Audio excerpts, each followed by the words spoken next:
వందే శంభుమమాపతిం సురగురుం వందే జగత్కారణం వందే పన్నగభూషణం మృగధరం వందే పశూనాం పతిం. 2025 సంవత్సరం జూన్ నెల కర్కాటక రాశి. కర్కటస్య నిశాకరః. రెండే రెండు రాసులు ఉన్నాయండి.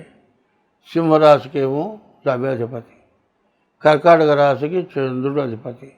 ఎండ కావాలి, చల్లదనం కావాలి. చల్లదనం ఉంటేనేమో చలి పుట్టి వణుకు పుట్టి రగ్గు దొరుకున్నా కూడా హిమాలయాల్లో చస్తున్నారు జనం. మరి ఎండ వస్తే వాళ్ళు బతకగలుగుతున్నారు. చలి తగినంత చలి కావాలి, వేడి కూడా తగినంత వేడి కావాలి, అప్పుడు బాగుంటాం. అట్లాగే మన ప్రవర్తన కూడా ఎట్లా ఉండాలి అట్లా ఉండాలి.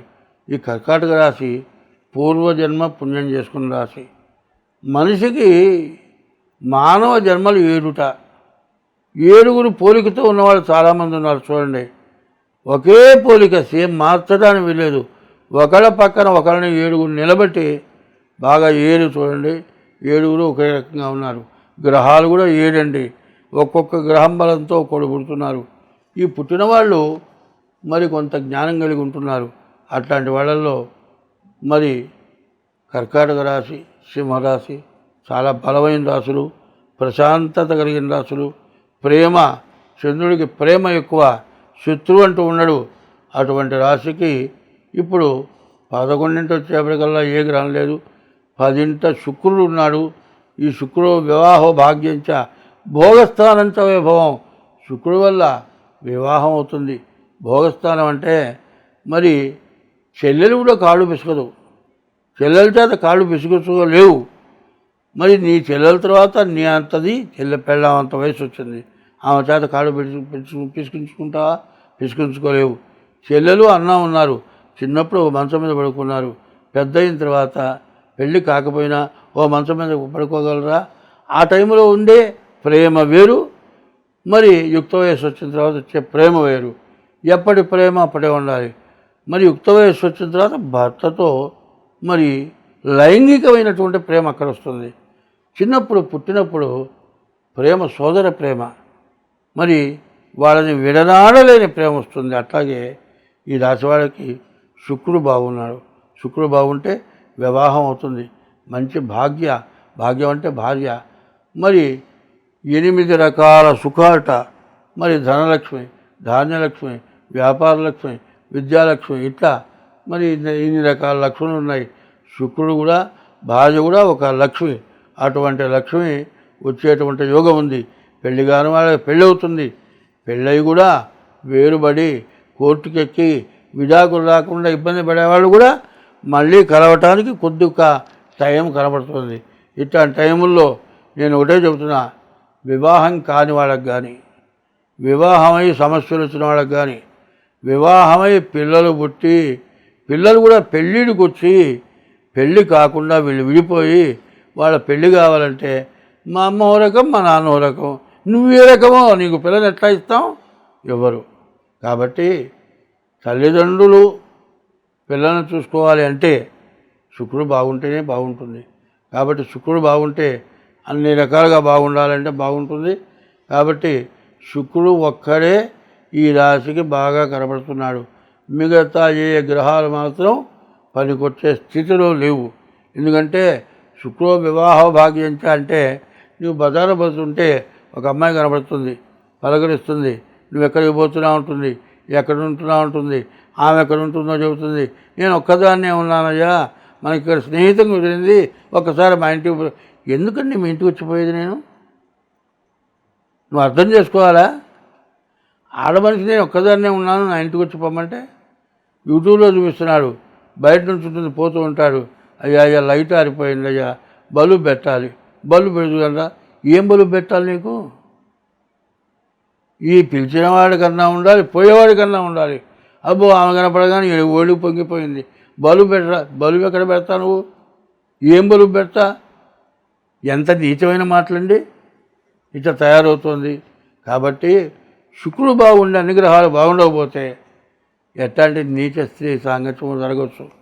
దీని నుంచి బయటపడాలి అంటే మీ డేట్ ఆఫ్ బర్త్ ద్వారా మీ జాతకం చూపించుకోవడం పూర్తిగా ఇబ్బందికరంగా ఉంటుంది.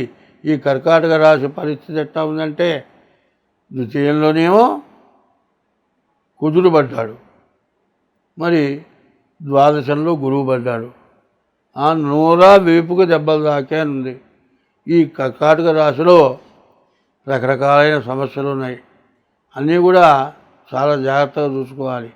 నేతితో చేసిన స్వీట్కిను కిరసనాలతో చేసిన స్వీట్కి ఎంత తేడా ఉందో, స్వీట్ మాత్రం ఒకటిగానే ఉంటుంది, కంటికి చూపు బాగానే ఉంది, వాసన బాగాలేదు. కాబట్టి ఈ కర్కాటక రాశి పరిస్థితి చాలా మంచి రాశి, చాలా గొప్ప రాశి, మంచి స్వభావం గల రాశి, పూర్వజన్మ సుకృతం ఉన్న రాశి, విచక్షణ జ్ఞానం తెలుసుకోగలిగిన రాశి. ఎక్కడ మోసపోబాకండి, జాగ్రత్త పడండి. ఇప్పుడు ఈ 12 రాశులకి, భూమి మీద పుట్టిన జీవరాశులకి, నీటిలో పుట్టిన జీవరాశులు, ఆకాశంలో పుట్టిన జీవరాశులు, భూమి పైన పుట్టిన జీవరాశులు, జీవులు 84 లక్షలు సావు పుట్టుకలు. ఇక్కడ 84 లక్షల జీవరాశులు ఉన్నాయి. దైవం సృష్టించాడు 84 లక్షల జీవరాశులు. అయితే 84 లక్షల జీవరాశులు, ఈ 84 లక్షల జీవరాశులు ఎట్లా ఉన్నాయి?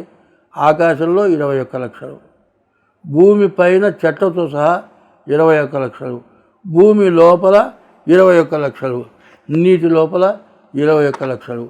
కానీ ఈ భూమి మీద పుట్టిన జీవరాశుల్లో నీవు తినే ఆహారంలో నీకు ఒంటెల్లోనూ జీవరాశి పుడుతుంది, లెటిన్లో నుంచి కూడా జీవరాశి పుడుతుంది. నీ శరీరంలో అరుగుదల లేకపోతే పురుగులు ఉన్నాయిరా, పురుగులు పోవటానికి మందులు, ఇంతప్పుడు తోకపాములు పడతాయి, వాతం ఎక్కువైపోయి నులి పురుగులు పడతాయి. ఇవన్నీ ఎందువల్ల పడుతున్నాయి? నీ తిండి సక్రమంగా లేకపోతే.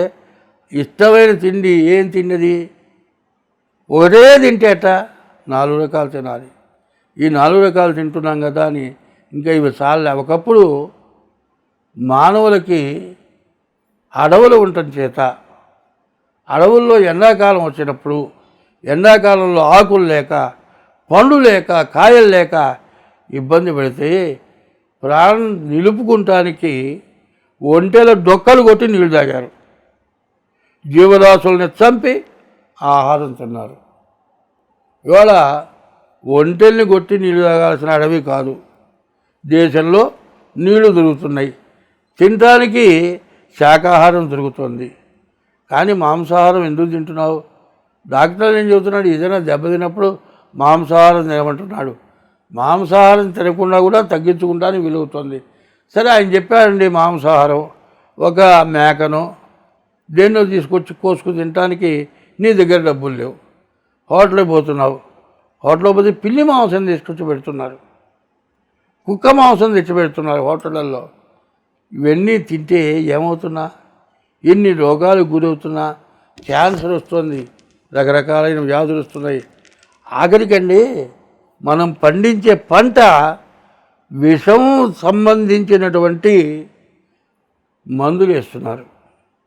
మరి మిరపకాయలకేసే మందు గాలి తగిలితే చచ్చిపోతారు. స్వతహాగా దానంతట పెరిగి పంట రావట్లే. ఆ పంట తిని మనం పనికి రాకుండా పోతున్నాం. పడించి ఒకటే చెబుతున్నా, ఎవరింట్లో వాళ్ళు 4 పూల చెట్లు వేసుకొని మందులు లేకుండా పండించుకొని తినాల్సిన రోజులు వచ్చినాయి. ఎవరింట్లో వాళ్ళు నీళ్లు ఫిల్టర్ వేసుకొని తాగాల్సి వచ్చినాయి. ఎవరి పిల్లలతో కూడా కాపురం చేయాల్సి వస్తుంది. ఎవరి చెట్టు నీళ్ళు చెట్టుతో పండిన పంట తినాలి, ఎవరింట్లో నీళ్ళు వాళ్ళు ఫిల్టర్ వేసుకొని తాగాలి, ఎవరి పిల్లలతో వాడు ఉండాలి. ఈ 3 మాత్రం నిశ్చయం తప్పదు. ఇది కాకపోతే 2 రక్తాలు కలుస్తాయండి. బర్రె రక్తం మనిషి రక్తం అవుతుందా, మనిషి రక్తం బర్రె రక్తం అవుతుందా? అసలు ఎక్కడ దాకా అయిందికండి? బర్రె గొడ్డ దగ్గర పాలు తీస్తున్నారండి. ఆ పాలు తీయాలంటేనండి ఓ ఇంజక్షన్ ఉంటుంది. ఆ ఇంజక్షను ఒక కత్తిలాగా ఉంటుంది. ఇట్లా పెట్టి బలవంతాన్ని పొడిస్తే మనిషి చస్తాడు. ఆ బర్రెకి ఇంజక్షన్ ఏం చేస్తున్నారు? ఇట్లా పట్టుకుని ఇట్లా పొడుస్తాడు, పొడిచి ఆ ఇంజక్షన్ ఎక్కిస్తాడు. ఇక చూడు పాలు దారొస్తాయి. ఆ పాలు వెంటనే తాగామనుకో ఆ రోగం నీకు వస్తుంది. నేను ఇన్ని విధాలు చెబుతున్నా.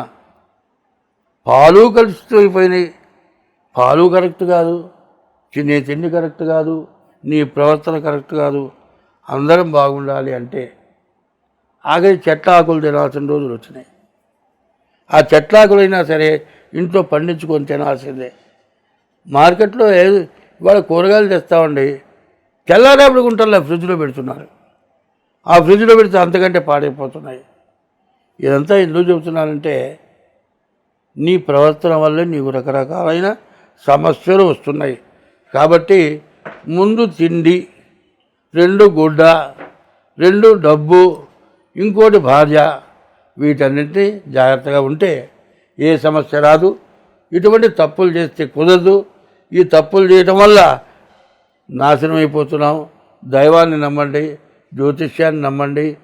మనుషులు పెద్దవాళ్ళు చెప్పే మాట ధర్మమా అధర్మమా ఆలోచించండి, ధర్మానికి కట్టుబట్టండి. ధర్మో రక్షతే రక్షితః, ధర్మస్య జయోస్తు, అధర్మస్య నాశోస్తు, ప్రాణిషు సద్భావనాస్తు, విశ్వస్య కళ్యాణమస్తు. ఈ మాటలు గుర్తుపెట్టుకోండి. అందరం బాగుంటాం. స్వస్తి.